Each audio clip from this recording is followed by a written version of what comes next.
All right, let's watch MBT now. Yeah, it can't top that. Hey everybody, Joseph Rothschild here, aka MBT, and today we're talking about competitive Yu-Gi-Oh! So if you want to play Yu-Gi-Oh! At anything resembling a bigger than local level, your options are either to use Master Duel or check out the paper product. For the former, competitive play opportunities are pretty well defined. For a long time, it was just the MCS. But these days, Konami has rolled out not only a legitimate pathway to Worlds through the Cup system, but also the Challenger Cups, which give a more tournament. I hate this video. This guy's slow. How do you hate the? He just put it out yesterday. Jib, jeez. Although, hold on, let me. Well defined. For a long time, it was just the MCS. But these days, Konami has rolled out not only a legitimate pathway to Worlds through the Cup system, but also the Challenger Cups, which give a more tournament-style experience instead of just letting you endlessly grind a ladder. If you're interested in paper, however, you've got a lot more options. Of course, I'm sure you're all familiar with the opportunities available at your local OTS store, both the tournaments that are usually held regularly as well as championship events. Higher level play extends to things like regionals, nationals, worlds, and of course, YCSs. But YCSs are currently in a bit of a crisis. I don't even know if I can really call it a crisis because they're still happening depending on where you live. I just don't really understand why they're being managed the way that they are, what the end goal for Konami is, or if they're even gonna stick around. They face kind of two compounding crises. Firstly, there haven't been YCSs announced in Europe for like a really disturbing amount of time. And secondly, I mean, so far I don't have a problem with. I mean, so far everything he said is right. There hasn't been a YCS chat since November of last year, so 6 months. That's unacceptable in a region as big as Europe to not have any YCSs in a 6-month span. Like during COVID, understand, but like there's no reason not to have them. They should have had 3 of them in that span. The community has been in its feelings this week about the lack of coverage at the YCSs that do occur. So today we're going to ask the question, what the hell is going on with YCSs? And let's begin with a brief history of them.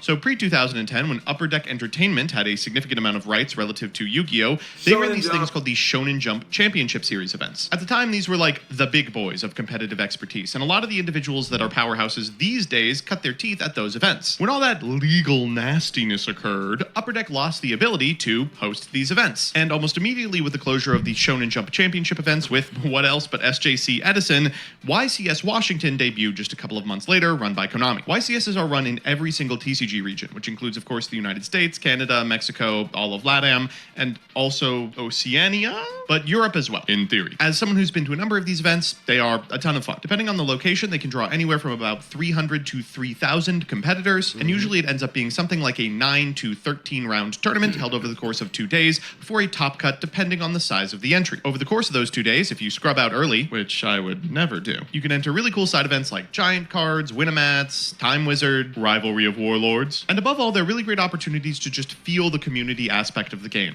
One of the most important parts of playing Yu-Gi-Oh! Is being around Yu-Gi-Oh! Players, and it's so nice to share a space with individuals who, at minimum, have one thing in common with you for an entire weekend. I guess I'll ask the stupid question, which is, why do these exist at all? What about I don't even think Konami wants I think Africa might have regionals, because I think Egypt has regionals. So Africa has regionals, chat, but I'm not sure I ever see Africa getting a YCS. It's just they don't have a player base for it, to be honest. Maybe there was a time people said that about Europe, because the European YCS circuit, wasn't always a thing. There's no European Shonen Jump championships, but yeah, I'm not sure I see Africa ever getting one. So now that we've talked about what a YCS is, let's talk about their justification. This next portion is complete hearsay, but every person that I've spoken to that's been even remotely involved in running these events has pretty much exactly this to say. Okay, what do you guys think the reason the YCS... I mean, I think it's pretty obvious.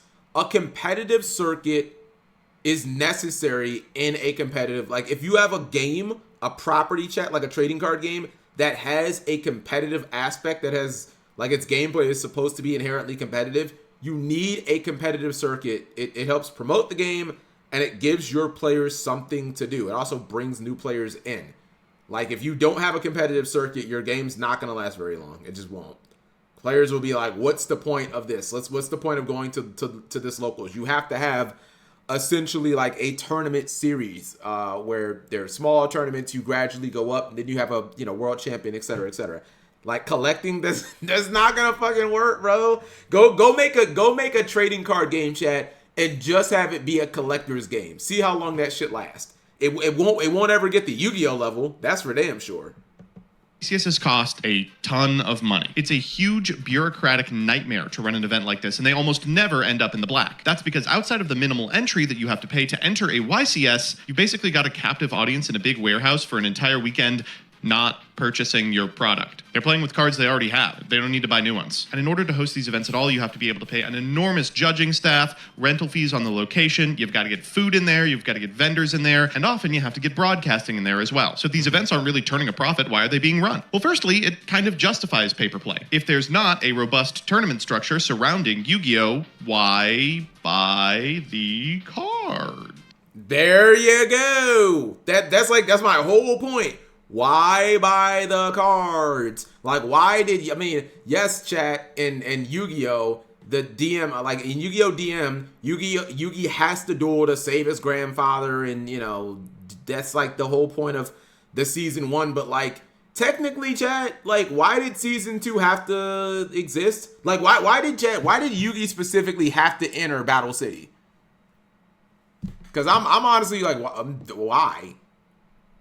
I'm trying to even think, like, there was no reason. He had to go to Duelist Island or Duelist Kingdom because, like, his grandfather. But, like, why did he have to? Atem's, man, fuck that. Atem, you can just forget. You know what I mean? Secrets of the Pharaoh. Ashizu made Kaiba host the tournament. She made him host the tournament. But it's like, why is, like, part of you just want to win? Get the Egyptian gods. That also was Kaiba supposed to do that, or was Yugi supposed to? I think Yugi was supposed to do that.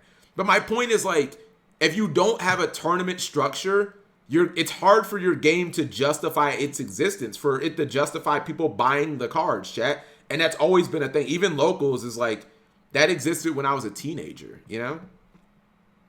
There's a comparative tournament scene in Master Duel. Playing with digital pieces of paper is just as good as playing with physical pieces of paper if there's no reason to go out and play against anyone else in person. I've seen this floated a lot as to the reason the YCSs exist in the first place, but it doesn't really ring true for me. From my perspective, if YCSs disappear tomorrow, there would already be a justification for paper play, and that is the rest of the tournament scene. You're still going to have locals, you're still going to have OTS champs. There's even like a progression to doing well in these events. You test at your locals so you can go to your regionals in your area. You do well at your regionals, you can qualify to make it to the national tournament. That national tournament, which is functionally just a YCS with only good players, could theoretically get you to Worlds. Like, there's already tons of opportunities for paper play that build upon each other and keep you invested. YCSs are just this weird, huge additional tournament that happens every couple of months. The second reason, and in my opinion the more compelling reason that people think YCSs have stuck around, is that they are a really good advertisement. Regionals are fine, True. but you cram 50 to 400 people into a hall the size of a Waffle House, and after about 10 rounds, you're going to see some shit. Players are tired, they're cranky, they're playing a whole bunch of rounds in a singular day. There's real concrete stakes to it. For a lot of players, topping a YCS feels kind of perpetually out of reach just because of how few slots are afforded. But at a regional, if you get like in the top quarter of people who entered, usually you can punch your card for an invite. There's not always food available, so people are hangry and cranky. Inversely, YCSs, as a huge celebration of all things Yu-Gi-Oh, almost always feature people who are happy to be there, either buying cards or playing in side events or scrubbing out of the main, talking about Yu-Gi-Oh, interacting with it, and chilling with their friends. It's a fantastic opportunity for Konami to generate a whole bunch of stuff that will eventually go in an ad for the product. Look at all these people hanging out and enjoying Yu-Gi-Oh together. Look at all these top players competing against each other. Check out how the new cards have impacted the metagame and what people are doing with them. You're permitted to take a huge loss. Yeah, like the YCS circuit, chat, is just an advertisement. Like that. And this didn't even exist when I was of age, chat. But that 14-year-old who watches Josh Schmidt versus Pac on stream, that 14-year-old who's sitting in their bed eating Captain Crunch, which I feel like that's still kind of appropriate, who's watching the YCS stream, which, my God, if I could have done that, chat, when I was like 15, you guys don't even know. But it's just a commercial. Like, it's like, oh my God, I want to play. I want to be Josh Schmidt. I want to be Pac. Like, I want to do that. BP eats cereal. Well, he's 35, so. Press 1 if you can be 35 and eat cereal in your bed in your pajamas. There's nothing wrong with that. God, I wish cereal was healthier. There's like no healthy cereal, but anyways. Like it is a good advertisement, chat. Like honestly, it's as good as the anime. Like that the anime did that for me, chat, because when I was 15, that's all there was. There was no live streaming, there was no YCS circuit, there was no Shonen Jump circuit. And even when those things did become relevant, like the Shonen Jump circuit, which kind of took off around like 05, so I was already 19, like I was almost 20. It was all done on paper, chat. It was on the internet, but it was all written coverage. You know what I mean? And even that was like, we would go on Pojo and be like, oh my god, bro, did you see that round 4 feature? Gadgets versus, you know what I mean, Frog Monarchs. It was absolutely insane. He top decked pulling the rug and used it on strat. Like, but I don't know. I think it's a giant advertisement, chat, to bring in new players, and I think that it's good. Like, who cares if YCSs make money? It's a $9 billion company.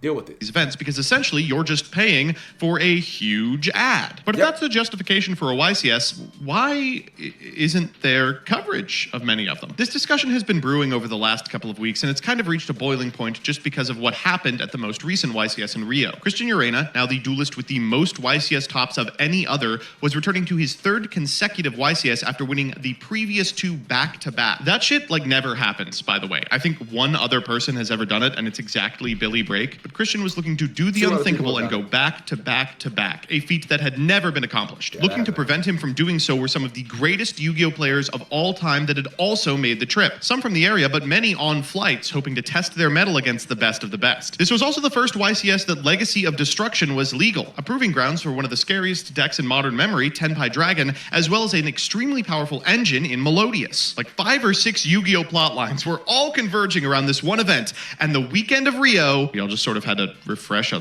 Lampy post on Twitter. There was no broadcasting there, which is pretty typical for Latin American YCSs. There was no paper reporting, which is frustrating. Coverage on the webpage was just 10 consecutive rounds of standings and then the winner post. This is part of a pattern in YCS coverage in recent years. Tons of events, even the ones that are hosted in the United States, don't have broadcasting attached to them. Occasionally that's for logistical reasons. Like some locations have a state law that prevents broadcasting except by individuals with like union accreditation, and Konami has an in-house team that they port between. I just don't understand, chat, why, like, it's never I've never understood why they couldn't do written coverage at every event. You could just, all you need is a laptop to do that. Like, to me, it's just, even if you can't get people there locally to do it, just have someone remotely, you know, fly out Tombox or, you know, pay a writer, teach them how to do it, teach them a little bit about the game or whatever. Nobody reads. Lazy. I feel like it's just lazy. Will MBT mention Magic in this video? Probably. We still got another 2 minutes, so probably. I don't get it. There's nothing wrong with Captain Crunch cereal. It's one of the goats of cereal, chat. I wish I could eat it every day, but if I do, I'll be 300 pounds, so. States and occasionally countries that isn't unionized because they're freelancers or ICs. And if a YCS isn't in the United States, they don't really want to fly out individuals to do written coverage of those events. But like, what? Why? Why though? Why? If a YCS isn't in the US, they don't want to fly out individuals to do coverage. Why? Why not? Why not? I'll say this again, chat. Konami is a $9 billion company. I think it's 8.7 is the market cap. If you have a company, chat, worth $8.7 billion, can you not afford to fly 2 people out there do fucking written coverage? Really? Really? It's a $8.7 billion company.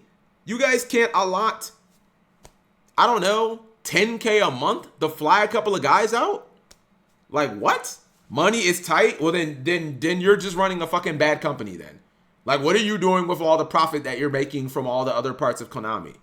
I've said it a billion times, chat. Yu-Gi-Oh! Is by far and away the most profitable thing that they own. What are you doing with the budget? Like, then you're just running a bad company. But, like, it's not like if Konami was a company, chat, that was worth, like, $50 million, okay. They're worth $9 billion would it be? Just Google it. If any of you guys are, like, capped, they're not. Just Google Konami market cap. Like, what is Konami worth? $9 billion. Why? They're already taking a loss on these events. Visa considerations. Then get like 5 people then. Like I kind of get that aspect of, hey, for you'd have to get people with visas, right? That's why you get like a team. Because for to broadcast a live stream, that one is kind of difficult because you need an interview guy. You need generally chat. What is it? It's like a 4-man rotation of people. Like that one is like, all right, we got to have like 6 dudes on staff to do this thing. But for written, it's like we just need like 2 people there. You know what I mean? So like get a staff of like 10 people and like, all right, you're gonna do this, and you're gonna do these YCSs. And if for some reason you can't because you're sick or your visa or whatever, we'll just fill you in with somebody else. Like that's what what MBT is saying is what I'm saying. Like you're already taking a loss on the events. Like you're not gonna make these events profitable. So like, what's the difference?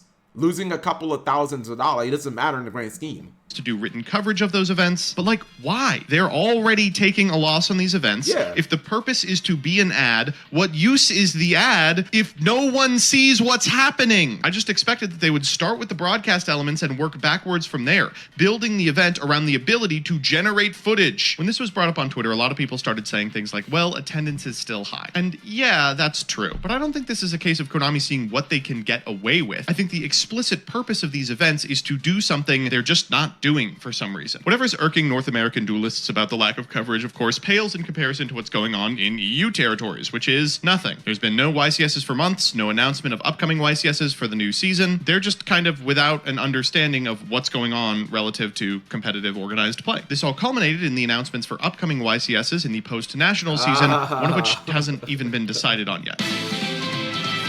YCSs are a unique and exciting part of the Yu-Gi-Oh! Experience. They're one of the last things in this godforsaken world that we can all get together and do in person as one group of people with a shared interest. But recently, I just don't know what's going on with them. I think their purpose as a justification for paper play is filled in elsewhere, and their purpose as an advertisement is severely diminished by the fact that we are getting no coverage, and we don't know if any are ever going to be held in the EU ever again. I would hate to see something as interesting and engaging as competitive Yu-Gi-Oh! And the stories it creates take a back seat to the whims of a bunch of board members. And I hope that we get coverage soon and Joshua Schmidt gets another couple of wins under his belt, I guess. That's it. See ya. Chat, I'll ask a very simple question. When there is no coverage for a YCS, do you guys feel like you're mentally invested in the event? Because I don't. I don't, chat. Like these events that are happening in LATAM, Brazil, and Sao Paulo, or wherever they are, this is why I roll my eyes at them when people are like, you're rating on like 5. I'm like, bro, I didn't even know they were happening. And it's weird because the Shonen Jump series, like like some of them were around the same size, but like they felt like events. This never happened back in the SJC days, chat. There was never just a tournament where people were like, bro, did you know that there was Shonen Jump Denver? This was like, everyone knew that these things were happening, chat. They were all over Pojo and all over, it was mainly Pojo. This wasn't really a Twitter and stuff back then. You know, like it's down. That's just weird, chat, that they could have like multiple of these YCSs. No one even knows these. Is there a YCS going on this weekend, chat, or was it last weekend? Whichever weekend it was, chat, no one even knows. Like no one knows. No one talks about these events. No one cares. To me, that's crazy. Too many people stealing cards from Walmart so they don't see a profit. Nah, man, Yu-Gi-Oh's profitable. In my opinion, unless they make a new anime that isn't Rush, Yu-Gi-Oh! Has a healthy 10 years, in my opinion. All of players are 15 and older, no more young players, and before YCS Alaska. I mean, that's pretty generous. Chat, if Yu-Gi-Oh! Had a 35-year run, I mean, that would be remarkable, would it not? Like, let's say Yu-Gi-Oh! Died, chat, 10 years from now. That'd be a remarkable run. 35 years? 35 years. That would be an absolute remarkable run. You would see, like, so many faces in the community, people who just grew up. Like, I mean, have you guys seen Nim Nim lately, chat? Like, it's so weird, chat. When I think of, like, the old Nim Nim videos, where he's, like, this super skinny teenage white kid outside and, you know, Pittsburgh or wherever he was in the cold making videos, to now it's like he's an actual grown up adult, like about to be in his 30s. Like that shit is crazy. Anyways, no mention of Magic. That's a clapper right there. That's like the first time ever. I thought this was interesting from a Yu-Gi-Oh player's perspective. Is this a guess if this card is broken or not? Because I think those videos are washed.